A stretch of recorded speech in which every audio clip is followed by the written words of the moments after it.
Oh, aujourd'hui c'est quand? Nous sommes quand? Lundi 24 juin.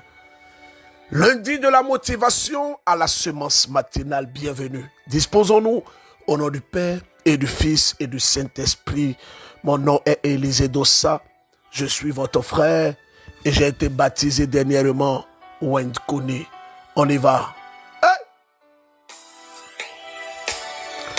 Frères et sœurs, ce matin, je veux encore parler à des personnes. Tous les lundis, nous recevons de la part du Seigneur des instructions. Et aujourd'hui, voici ce que le Seigneur met dans mon cœur pour mes frères et sœurs. Ce que le Seigneur met dans mon cœur, c'est ceci. Quelle est ta vision? Quelle est ta vision? Ce matin, s'il te plaît, suis mes instructions. Tu passes sur ton statut WhatsApp et tu écris sémence matinale 2 points. Quelle est ta vision? Sémence matinale 2 points. Quelle est ta vision?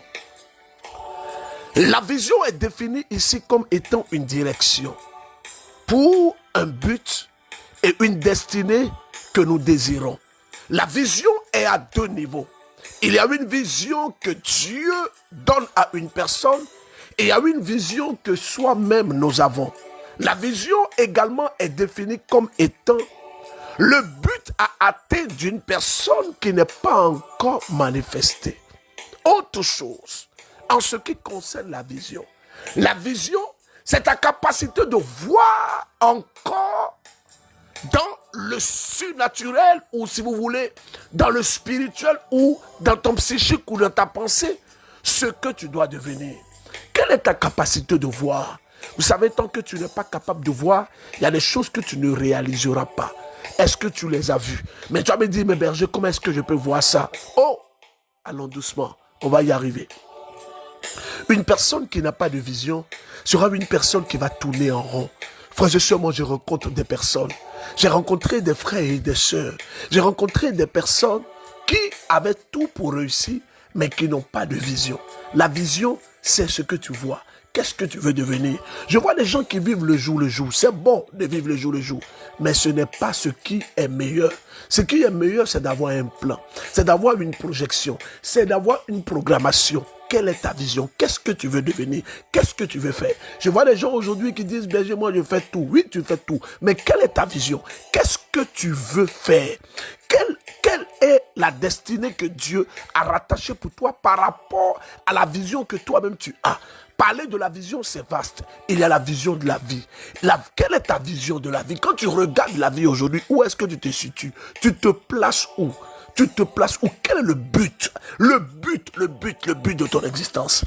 Quelqu'un disait une fois, et je crois que cette personne dit la vérité, il disait que quelqu'un qui n'a pas de vision, c'est un aveugle.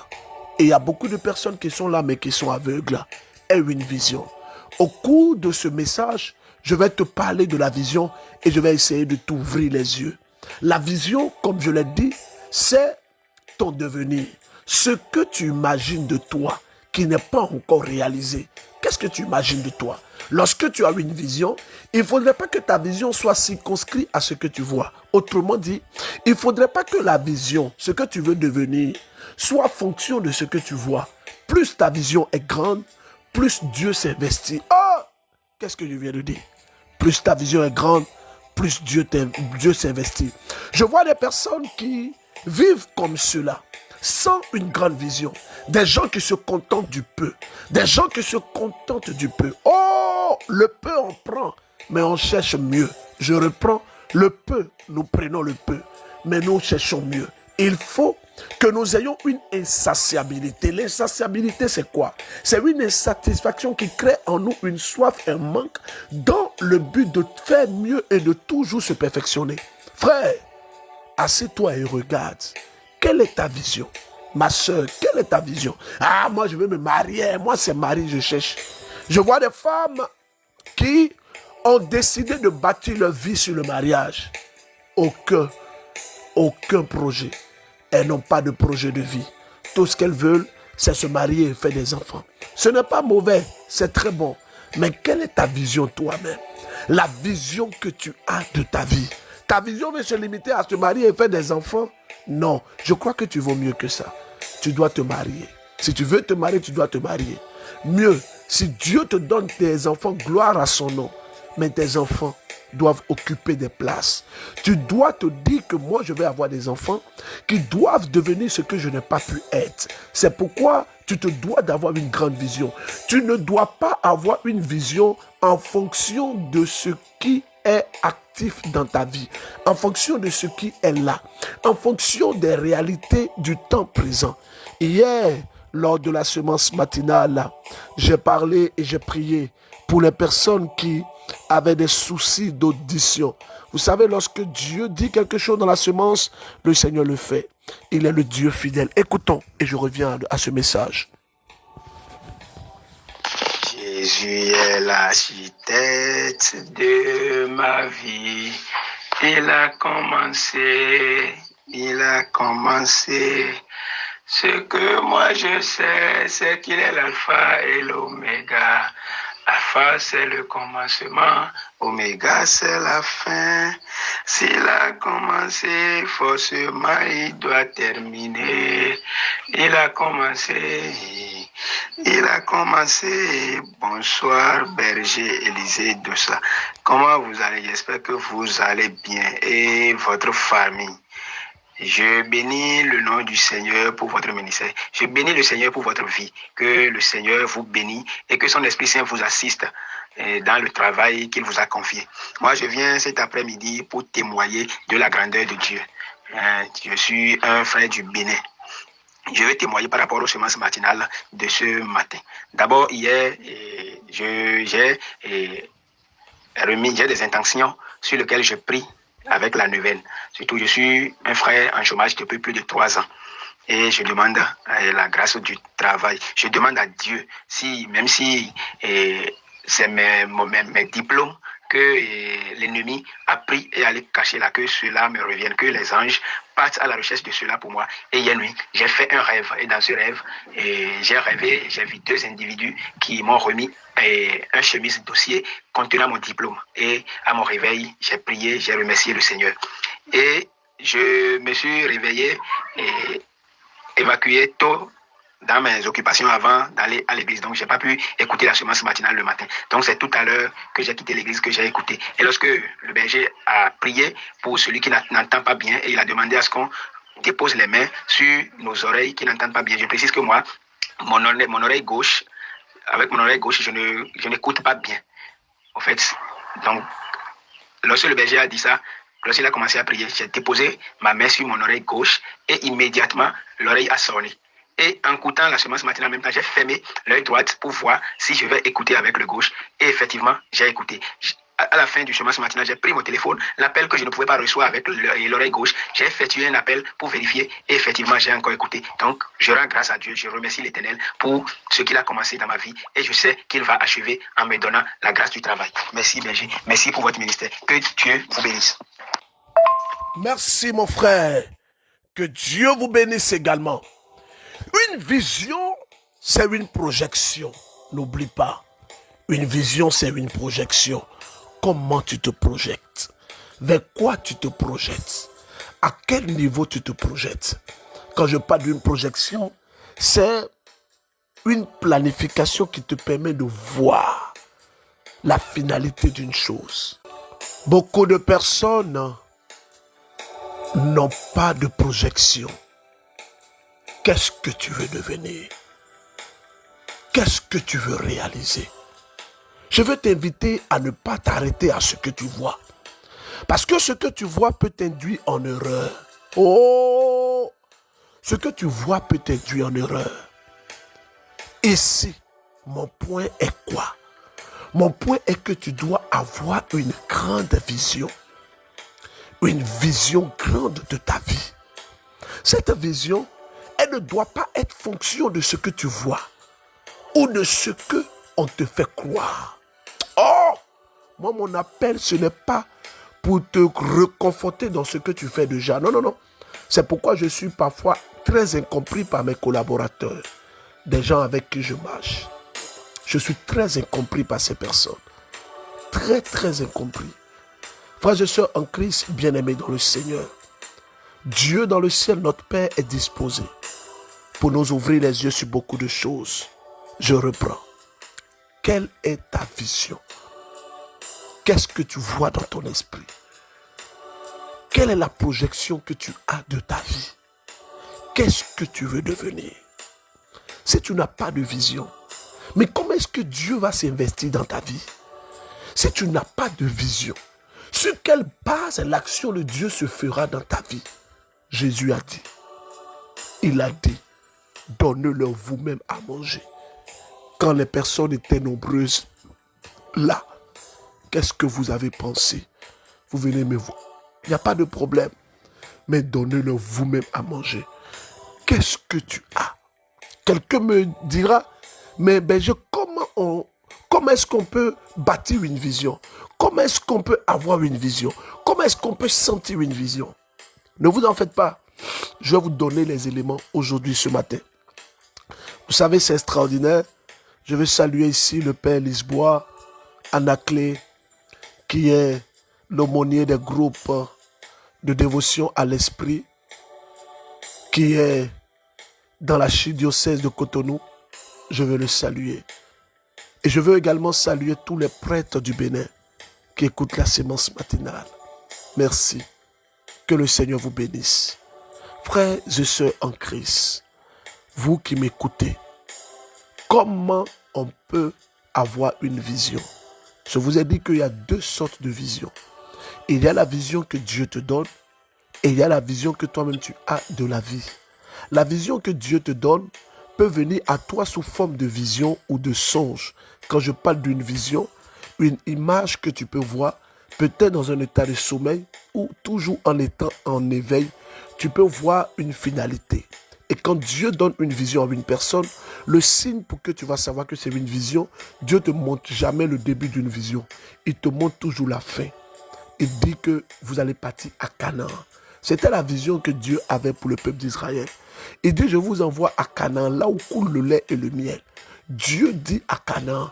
Mais comment ils vont arriver à Canaan, Dieu ne leur donne pas trop de détails. Et pour savoir qu'une vision vient de Dieu, Dieu va toujours te montrer la fin. Et parfois, tu peux percevoir ça dans ton rêve. Je prends un exemple. Tu peux être peut-être une grande commerçante. Lorsque tu fais ton songe, tu te vois dans des magasins en train de vendre. Pendant que actuellement même, d'après les Ivoiriens, même Moro cassé, même tu n'as pas. Mais tu as cette vision. Dieu t'a donné cette vision. Il t'a donné la finalité de quelque chose, ce que tu dois devenir. Dieu a mis dans ton cœur ce que tu dois devenir. Il y a comme une illumination de ce que tu dois devenir qui est présent dans ton esprit. Frères et sœurs bien-aimés dans le Seigneur, ce message a pour but de nous faire comprendre que Dieu, au travers de ce que nous faisons, au travers de ce que nous prêchons, le Seigneur fait des merveilles. Et je crois qu'il fera également des merveilles dans la vie de toutes les personnes qui nous suivent ce matin. Témoignage, allons-y. Allô, berger Élisée de Sawenkoni Kaboré. Bonsoir. Comment vous allez et la famille? J'espère que vous allez bien. Dieu a commencé. Dieu a commencé dans ma vie. Je suis togolaise et je vis à Lomé. J'ai commencé à écouter la semence matinale depuis le mois de septembre 2023 par un ami qui me l'a envoyé. Et depuis que j'ai commencé à écouter, je ne me suis jamais relassée. Voilà, ça fait des années que je cherche la grâce de l'enfantement. Ça fait des années que j'essaie de tomber enceinte. Mais je dis toujours, c'est Dieu qui a le dernier mot dans ma vie. Et voilà mon petit frère aussi qui est marié. Et ça fait 2 ans que sa femme ne tombe pas enceinte. Et je prie toujours avec la semence matinale. Et je demande toujours que j'écoute les témoignages. Surtout pour la grâce de l'enfantement, je saisissais. Et je saisissais pour moi et pour la femme de mon petit frère. Et voilà, au moment de la transformation divine, quand la chantre Inès était là, à Lomé, j'étais là. Et voilà, elle disait, où sont les femmes qui désirent la grâce de l'enfantement? Levez-vous. Je veux, avec beaucoup de précision, reprendre un peu ce témoignage en arrière. Cette dame, elle recherchait la grâce de l'enfantement, pas pour elle, mais pour également des membres de sa famille. Et c'est pourquoi je vous dis que les concerts ne sont pas seulement des temps de concert, mais ce sont réellement des temps de transformation divine. Sénégal, les tickets de 10 000 également, il ne reste plus beaucoup. Vous allez entendre dans quelques jours que les tickets de 10 000 sont finis. Si tu nous suis, que tu es au Sénégal, dépêche-toi de prendre ton ticket. Sénégal, je serai avec vous le vendredi. Le vendredi, je serai là pour la prière. J'invite toutes les personnes. Le thème que je vais prêcher le vendredi se présente comme suite. Ne t'ai-je pas dit que si tu crois, tu verras la gloire de Dieu. Ce vendredi, nous allons crier à Dieu comme jamais nous l'avons fait. Oh, je peux vous rassurer que le Seigneur fera de grandes choses, comme toujours. Alors, écoutons le témoin de cette dame qui me parle. J'ai repris un peu en arrière. Écoutons. Voici, voilà mon petit frère aussi qui est marié. Et ça fait 2 ans que sa femme ne tombe pas enceinte. Et je prie toujours avec la semence matinale. Et je demande toujours que j'écoute les témoignages. Surtout pour la grâce de l'enfantement, je saisissais. Et je saisissais pour moi et pour la femme de mon petit frère. Et voilà, au moment de la transformation divine, quand la chantre Inès était là, à Lomé, j'étais là. Et voilà, elle disait, où sont les femmes qui désirent la grâce de l'enfantement? Levez-vous et marchez comme les femmes enceintes. Je me suis levée en pleurs. Et je saisissais cette parole, je disais, Seigneur, je saisis cette grâce de l'enfantement à moi, pour moi et pour la femme de mon petit frère. Oh berger, voilà 3 jours que la femme de mon petit frère m'annonce qu'elle est enceinte. Elle est enceinte. Je suis tellement contente que je ne sais même pas comment dire merci à Dieu. Que Dieu vous bénisse, que Dieu vous fortifie, que la main de Dieu soit sur vous, ô berger. Que Dieu vous protège dans tous vos parcours. Merci ma soeur. Frères et sœurs en Christ, au cours de la transformation divine au Bénin, cette sœur l'a eu pour elle. Elle a eu pour elle.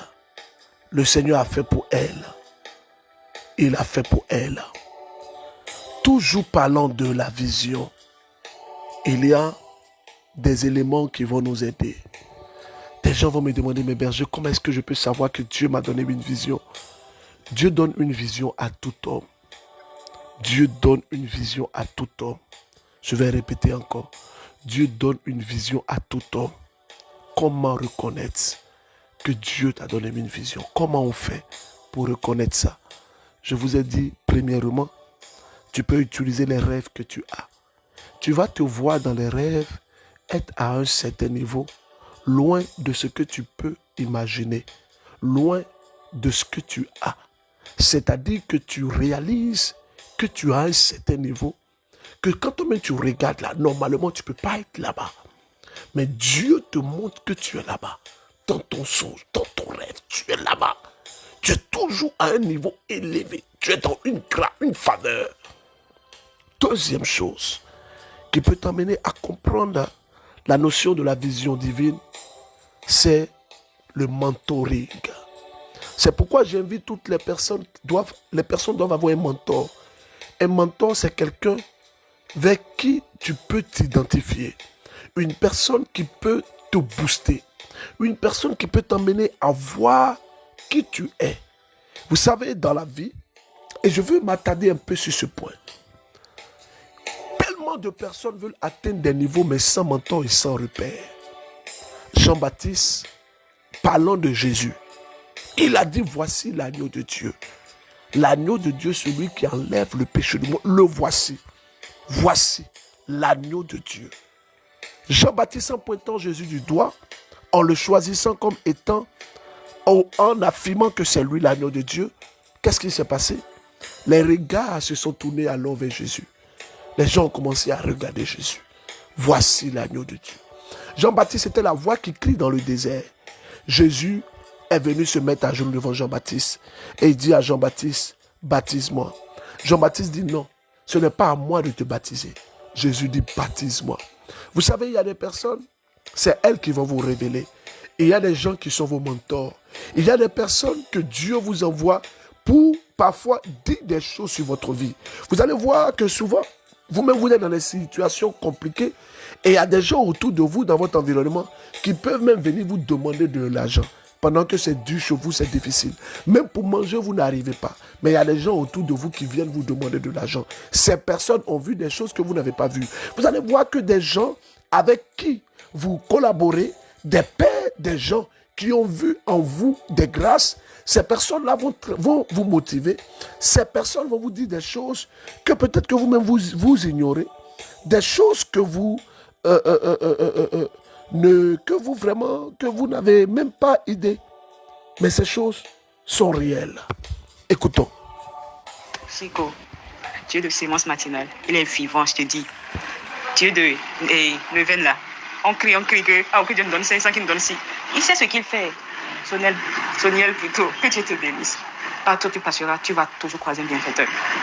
Le lait ne manquera jamais dans ta maison. Tu seras toujours dans la joie de Christ. Et que ce que tu as dans le cœur actuellement, et tu demandes à Dieu de te donner, il va te le donner. Ma chérie, tu es merveilleux. On n'a pas les camps. Et je te disais pour maman, c'est guérison de santé maintenant que je demande à Dieu, que Dieu nous guérisse. C'est la bénédiction que je demande, que Dieu casse les murs de maladie. C'est tout ce que je demande qu'il fasse dans ma vie maintenant avec ma maman et mon fils. Tout ce temps, j'étais à Cotonou, je tournais, on me tourne en rond pour une sorte de travail et tout. Je me dis, j'étais là quand 3 entreprises m'ont appelé pour entretien. Le dernier, le boss n'est même pas ici. C'est un truc que j'avais essayé de postuler avant de descendre à Parcours pour venir travailler là où j'étais chez Rabita. Et ça n'a rien donné. C'était là, je me dis, soit quand la fille m'écrit de renvoyer mon CV, que le boss veut voir les CV des gens, ils veulent prendre d'autres personnes. Je l'ai renvoyé. Ça, elle a envoyé en moins d'1 heure. Le boss m'a appelé depuis, je ne sais pas si c'est allemand ou bien où. J'ai fait entretien 1 heure de temps affilé. Ma chérie, c'est jeudi. Il dit, je peux commencer. Quand il est prêt, moi, je suis prête à tout moment. Il dit, je dois commencer. Hier à 7 heures, j'ai commencé hier. Je suis Seigneur Jésus, tu es merveilleux. Que sa grâce ne s'arrête jamais dans nos vies. Sonia, j'ai commencé un vrai travail maintenant. Que Dieu fasse que ça continue. Je vais signer mon contrat bientôt. Plaise à Dieu. Merci beaucoup. Merci de m'avoir partagé ce matinal. J'ai ignoré tout ce temps. Et j'ai commencé par sur ça correctement. Il y a combien de temps? Moins de 2 semaines, à ce que Dieu a fait dans ma vie. Elle dit qu'elle a commencé à suivre ça correctement. J'ai beaucoup aimé la précision. Parce que beaucoup vont dire, mais moi là, depuis que je suis, c'est moi. Il faut te calmer. J'ai commencé à suivre ça correctement. Comment est-ce que tu suis la semence matinale? Vous êtes des milliers dans le monde entier, vous suivez semence matinale. Vous m'écrivez, j'ai fait ça pour moi. Je vous dis à Neuven, vous êtes incapable de venir suivre la Neuven. Vous êtes incapable de venir suivre la Neuven. Vous savez, quand tu sais où tu t'en vas, il y a des sacrifices que tu fais. Je vois un frère qui me dit que lui, il a 8 filles au travail, mais qu'il ne peut pas suivre la Neuven, comment on appelle ça? Parce qu'il doit rentrer tôt à la maison, là où il est, c'est un peu loin et tout ça. J'ai regardé, je dis que, frère, excusez-moi de vous dire ça, mais vous devez vous fixer des objectifs. Vous devez les atteindre. Même si vous pouvez rester au travail un peu tard, suivez la Neuven. Suivez la Neuven. Hier, j'ai parlé de la transaction spirituelle. Et je veux dire merci à ce prêtre qui nous suit depuis l'Allemagne, qui m'a dit que berger, la transaction spirituelle que vous avez prêchée, c'est un message profond. Je souhaite que vous reveniez sur ce message. C'est pourquoi aujourd'hui, je vais encore revenir sur ce message. La vérité sur la transaction spirituelle. Je vais revenir sur ce message à 20h30. La transaction spirituelle, c'est quoi? C'est le fait qu'on peut prendre le bonheur d'une personne pour envoyer ça ailleurs. Et ça, il faut qu'on te l'explique. Demain, c'est le 8e jour. Non, aujourd'hui, pardon. Aujourd'hui, c'est le 8e jour à 20h30. Et demain, mardi, ça sera l'apothéose du 9e jour. Je vais te dire à toi qui m'écoutes là, il faut t'organiser. Il faut tout faire. Mets tout en œuvre pour être là. Mets tout en œuvre pour être là. Mets tout en œuvre pour être là. Connecté. Et je crois que le Seigneur va te faire. Il va te faire quelque chose d'unique, quelque chose d'extraordinaire. Je sens dans mon esprit que ces 2 jours de Neuven qui restent seront des moments merveilleux. Merveilleux. Korabasota labra. Shebala baso kotoloba. Ba ba ba ba ba ba ba. Allons-y. Bonjour, Bonjour à tout MCM. Bonjour, frère Berger, Élisée et tout ça. Je suis une sœur béninoise. Je bénis Dieu, je bénis les anges, je bénis Saint Joseph et son épouse, la Sainte Vierge Marie. Je suis venue, au fait, ici, pour appuyer le fait des demandes de messe, même après que la messe a été faite samedi. Samedi, j'ai fait ma demande, mais je n'ai pas pu assister à la messe parce que je devais me rendre à une fête professionnelle. Mais sur la table, c'est bizarre, c'est sur la table de la miséricorde que j'étais assise.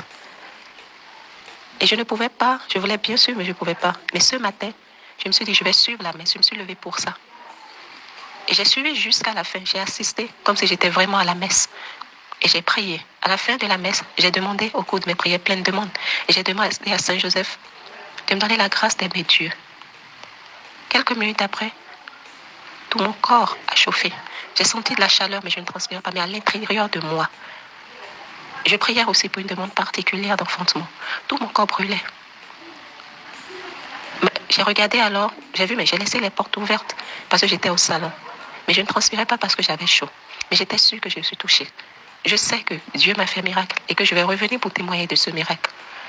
Je voulais demander à tout un chacun de ne pas être réticent de demander encore des messes, même après la célébration. Les grâces du Seigneur peuvent traverser une télévision, un portable, peu importe.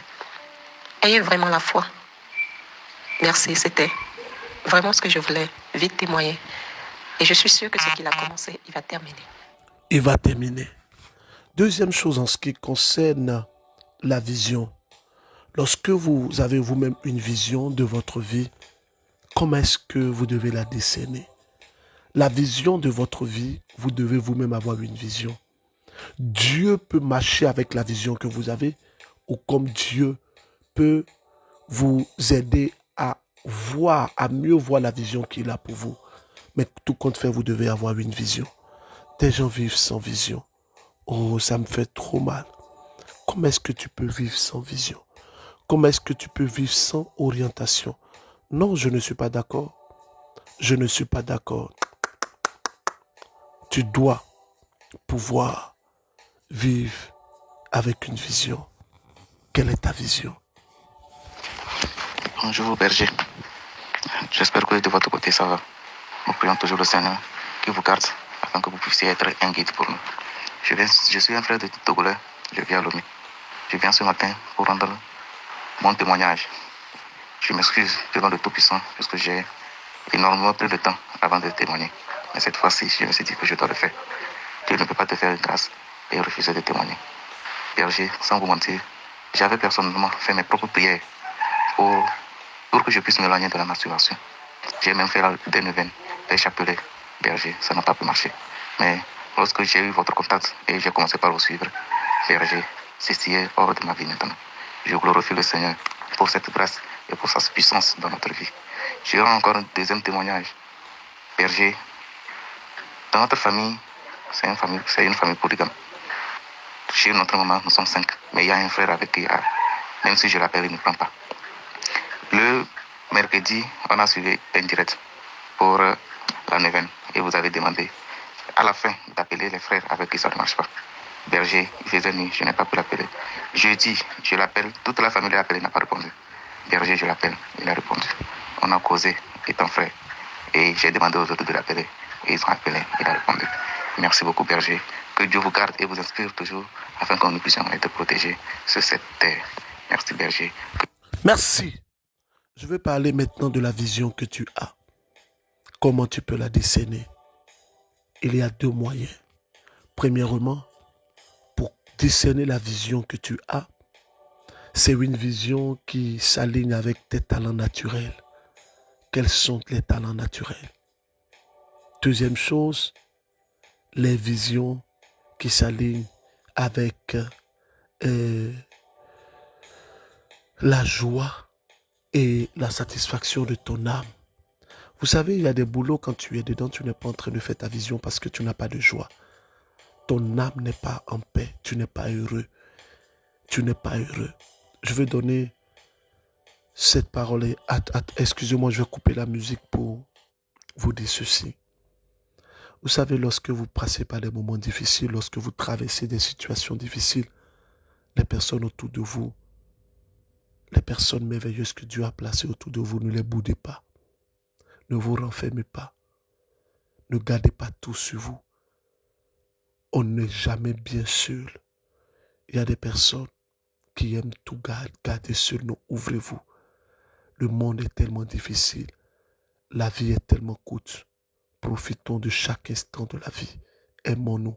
Parlons. Ne soyons pas aigris. Soyons pas jaloux. Prions le Seigneur. Au nom du Père et du Fils et du Saint-Esprit, Dieu notre Père, je te rends grâce pour toutes les personnes ce matin qui écoutent la séance matinale.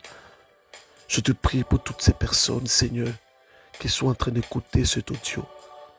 Oh Jésus, touche ces personnes, je te supplie, touche-les. Le Seigneur est en train de toucher des personnes.